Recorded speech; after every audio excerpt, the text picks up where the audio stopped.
Era un om pe o bancă cu iubit.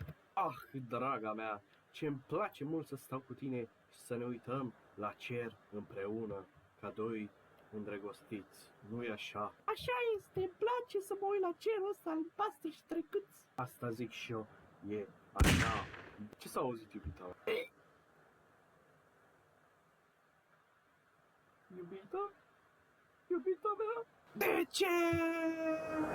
Câteva pisici mai târziu. Un polițist era prin prejur și a venit să vadă ce s-a întâmplat. Cine a ucis-o pe această doamnă?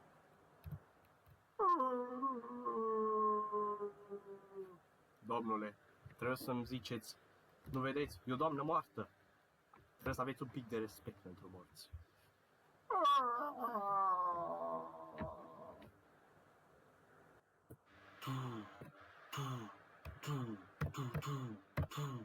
Detectivul Ghiță. Ce s-a întâmplat? Care e fapta crimei? Domnule detectiv, dar cum ați ajuns așa de rapid? Nici nu v-am chemat. Justiția n-are somn. Dar Trebuie să refacem scena crimei ca să vedem cum infractorul a ucis-o pe această doamnă. Domnule detectiv, de ce ați făcut asta? Ca să vedem ce s-a întâmplat cu adevărat.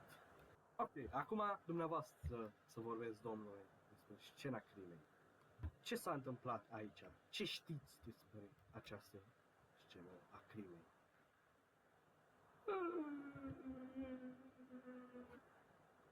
Bă, că nu sunteți prea cooperativ. Vă mai întreb o dată. Ce știți de scena crimei?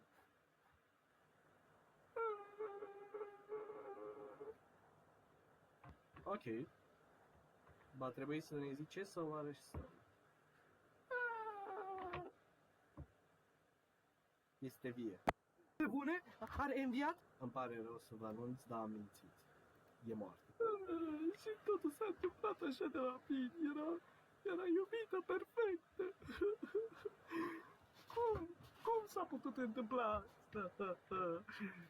De când ne uitam la cer și dintr-o dată a pușcat-o cineva.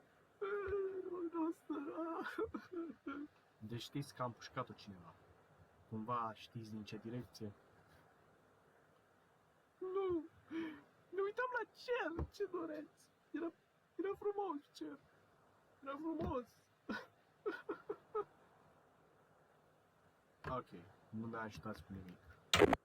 Verdictul meu e final. Aceasta e o crimă. A fost o scenă de crimă. Este o scenă de crimă. Așa că declar că aici toată lumea de pe această stradă este suspectă. Inclusiv tu. Eu v-am chemat în primul rând. Te joci ca deșteptul cu mine. Păi îmi plac jocurile astea. Ion, vino aici. Am nevoie de tine.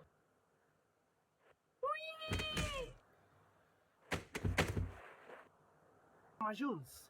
M-ați chemat, detectivul meu, Georgica? Da, companianul meu. Voi avea nevoie de tine să mă ajuți să descifrez această crimă.